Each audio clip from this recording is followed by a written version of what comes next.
شروع کرتا ہوں اللہ کے نام سے جو بڑا مہربان اور نہایت رحم کرنے والا ہے۔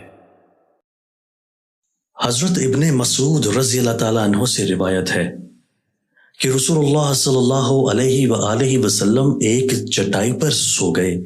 جب اٹھے تو آپ کے جسد اطہر پر اس چٹائی کے نشانات تھے۔ ابن مسعود رضی اللہ تعالیٰ عنہ نے عرض کیا، اللہ کے رسول، اگر آپ ہمیں حکم فرمائیں تو ہم آپ کے لیے نرم بستر تیار کر دیں۔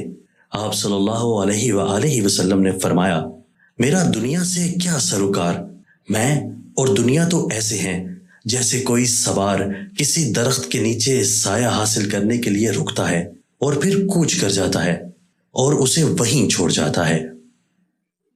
حضرت ابو ہریرہ رضی اللہ تعالیٰ عنہ بیان کرتے ہیں، رسول اللہ صلی اللہ علیہ وآلہ وسلم نے فرمایا، روز قیامت بندے سے نعمتوں کے بارے میں سب سے پہلے یوں سوال کیا جائے گا، کیا ہم نے تیرے جسم کو درست نہیں بنایا تھا؟